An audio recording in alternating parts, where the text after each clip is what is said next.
கொஞ்சம் சத்தமா. ஐயா வணக்கம் ஐயா. வணக்கம் வணக்கம் வணக்கம். நான் ஒரு கேள்வி கேட்கணும்னு வந்திருக்கேன். என்ன கேள்வி? என்னன்னா நீங்க சேனல் வச்சிருக்கீங்க பொதுவான அரசியல் அப்படின்னு. ஆமா இருக்கு. நம்ம இப்போ வீடியோ தான் எடுத்துட்டு இருக்கோம். ஆனால் அதில் நீங்கள் நிறைய ஷார்ட்ஸ் வீடியோ அது எல்லாமே நான் பார்த்து நீங்கள் போடுறீங்க, நானும் அதை பார்த்துட்டு இருக்கேன். இப்போ நான் கேட்குற கேள்வி நான் கேட்கல, மக்கள் கேட்குறாங்க. மக்கள் கேட்குறாங்க. அதனால அதுக்கு நீங்கள் பதில் சொல்லணும். சொல்லிட்டா போச்சு. சரி. முதல் கேள்வி கடலூர்ல இருந்து ஒருத்தர் கேட்டிருக்காரு. கடலூர்ல இருந்து ஒருத்தர் கேட்டிருக்காரு. அவர் என்ன அரசியல் எப்படி வந்தது? அரசியல் எப்படி வந்ததா? ஆமா, அவருக்கு அரசியல் என்னன்னு தெரியல. அரசியல்ன்றது மன்னர் காலத்துல இருந்து இருக்கு. மன்னர்கள் ஒரு நாட்டை போய் இன்னொரு நாட்டை பிடிக்கிறதோ அரசியல் பண்றதோ அப்படின்றதுல இருக்கு. இப்போ நம்ம பிரிட்டிஷ்காரங்கிட்ட இருந்து சுதந்திரம் அடைஞ்சதுக்கு அப்புறம் நம்மளோட first prime minister of India Jawaharlal Nehru, அவர் வந்ததுக்கு அப்புறம் அப்படியே படிப்படியா அப்ப அதுக்கப்புறம் கான்ஸ்டிடியூஷனல் உருவாச்சு, சட்ட அமைப்பு ஒழுங்கு இதெல்லாமே உருவாகி இப்ப அப்படியே போயிட்டு இருக்கு. அப்படிதான் உருவாச்சு. சுதந்திரத்துக்கு அப்புறம் இதுதான் அரசியல். சுதந்திரத்துக்கு அப்புறம் ஒரு கான்ஸ்டிடியூஷனலையும் இதையும் உருவாக்கி நம்ம அப்படியே பண்ணிட்டு இருக்கோம். அதை தான் நம்ம ஃபாலோ பண்ணிட்டு இருக்கோம். அதுக்கடுத்து இன்னொன்னு ஒருத்தர் திருநெல்வேலியில இருந்து கேட்கிறாரு. திருநெல்வேலியில ஒருத்தர் கேட்கிறாரு, டிஎம்கே ஆட்சி ஏன் வந்தா உங்களுக்கு பிடிக்காதா? வந்தா ஏன் நீங்க இது பண்ண மாட்டீங்களா அப்படின்னு ஒருத்தர் கேட்குறேன். ஏன் டிவிகேக்கு இப்போ 2 வருஷம் கட்சி ஆரம்பிச்சோடனே உடனே இது பண்றீங்களே, ஏன் டிஎம்கே வந்தா என்ன அவங்க என்ன ஒன்றும் ஒழுங்கா பண்ண மாட்டாங்களா அப்படின்னு கேட்குறாரு. எவ்வளவு யோசிக்க வேண்டியது இருக்கு பாத்தீங்களா? இதுதான் பதில்னு அசால்ட்டா சொன்னா இப்போ மக்களுக்கு என்ன சொல்ல முடியும்? மக்களும் அவளை யோசிச்சு பதில் சொன்னா நல்லா இருக்கும்.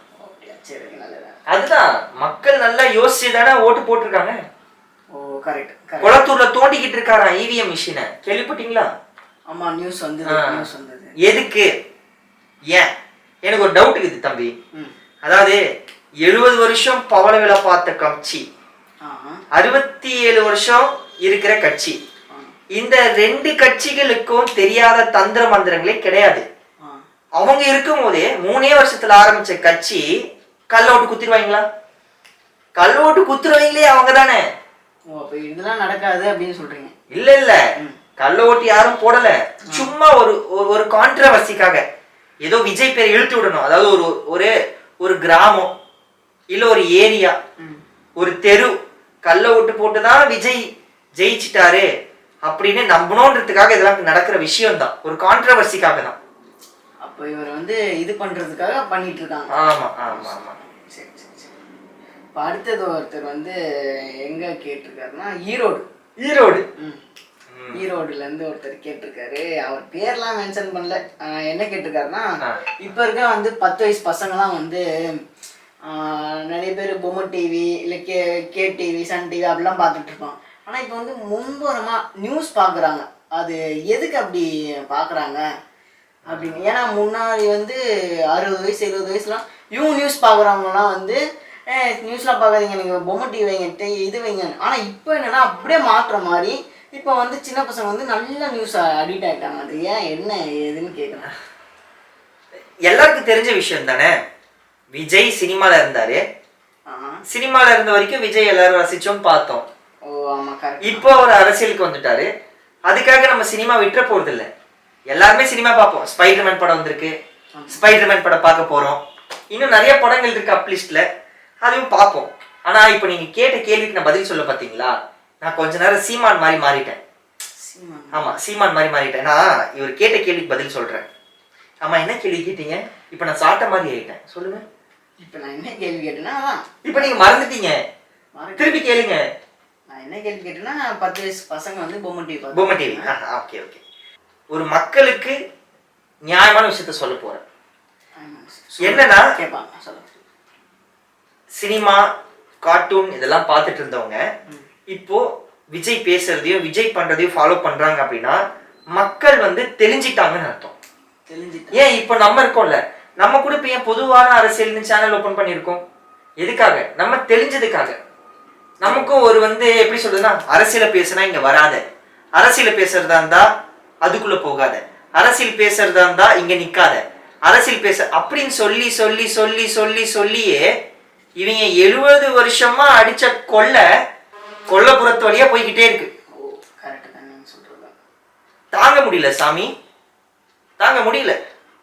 அடுத்த கேள்வி. நெக்ஸ்ட் கேள்வி கேட்குறேன். நெக்ஸ்ட் கொஸ்டின் வந்து இது என்னன்னா, இது சிம்பிள் தான். என்னன்னா இவங்க வந்து எங்க நம்ம எப்படி சென்னையில் இருக்கோம் தான், சென்னையில் இருக்கோம். என்ன கேட்டிருக்காங்கன்னா, தமிழ்நாடுனா என்ன? தமிழ்நாடுனா என்னவா? தமிழ்நாடு தம்பி இது வந்து வேலிடான கொஸ்டினே இல்ல. இல்ல ஏன் கேட்குறேன், இது வந்து வேலிடான கொஸ்டினே இல்ல. வேலிடான கொஸ்டின். Next question. தமிழ்நாடுனா என்னன்னு கேட்கலாம் பாருங்க. என்ன சொல்றாங்க பாருங்க, கம்பி கட்டுற கதையெல்லாம் எடுத்து விடுறாங்க. சரி, தமிழ்நாடுனா தமிழ்நாடு, அது ஒரு ஸ்டேட். கேள்வி கேட்டாரு, அதான். அடுத்து என்னன்னா, இவன் தான் எங்கேயோ அடி வாங்கிட்டு வந்திருக்கான். சரி அப்புறம் இன்னொன்று, இப்போ ஃபோன் வந்து நான் கேட்கல. நான் வந்து ஒரு கேள்வி வந்து என்னன்னா, டிவிக்கு வந்து அரசியல் 2 வருஷம் கழிச்சு இப்போ ஆரம்பிச்சு அவர் வந்து வந்துட்டார். யாருமே எதிர்பார்த்துக்க மாட்டாங்க சிஎம் ஆகிட்ட. ஆனால் இப்போ வந்து எப்படி சொல்கிறது, வந்துருது நல்லது தான். நிறைய இது வந்து இப்போ 3 மாதம் ஆகிட்டுக்குன்னு நினைக்கிறேன். நினைக்காதீங்க, 3 மாதம் தான் ஆயிருக்கு. 3 மாதம் ஆயிருக்கு. நல்லது தான் பண்ணிட்டு இருக்கேன், நானும் பார்த்தேன். இது இன்னொன்று என்னன்னா, காவேரி ஆற்று அந்த இதை வந்து திறக்கிறதுக்கு முன்னாடி வந்து ரொம்ப இதெல்லாம் வந்து எப்போ பிரதமர் ஏதோ இதெல்லாம் பண்ணி மோசடி பண்ணி ஏதோ பண்ணியிருக்காங்க அப்படின்னு சொல்லி. இல்ல மோசடிலாம் இல்லை. அது வந்து ஸ்டேட்டுக்குமான ப்ராப்ளம். அது வந்து அது பல வருஷமா தீராம தான் இருக்கு. இந்த வருஷம் ஏதோ அங்க வந்து அதிகமா சதவீதம் மழை பெஞ்சதுனால திறந்து விட்டாங்க. ஏதோ அதாவது கடவுளே வந்து அவருக்கு துணையா. அதாவது இதெல்லாம் சொல்லுவாங்களே, ஆல் இஸ் காட் திங்ஸ். இது ஒரு காட் திங்ஸ் தான். நெக்ஸ்ட் கொஸ்டின் என்னன்னா வந்து, இப்போ விஜய் வந்து நிறைய நல்லது பண்ணிட்டு இருக்காங்க. அது இப்போ உங்களுக்கு எப்படி தோணுது?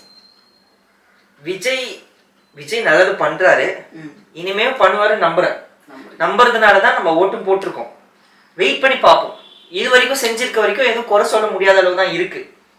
இப்ப கூட பாத்தீங்கன்னா டாஸ்மார்க் வந்து தனியாருக்கு கொடுக்க போறேன், அதுல வர கமிஷன்ஸை மட்டும் கவர்மெண்ட் எடுத்துக்கும் அப்படின்னு சொல்லி. இது எதுக்காக அப்படின்னா, கவர்மெண்ட் மேல ஒரு முத்திரை இருந்தது.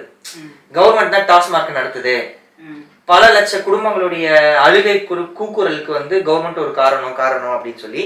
அது ஏன் ஆட்சியில் இருக்கக்கூடாது? இப்ப கவர்மெண்ட்டுக்கு அந்த வருவாய் நின்றுடுச்சு. 48,000 கோடி வர வேண்டிய வருவாய் வந்து இனிமே வராது, அவ்வளவு அதிகமா வராது.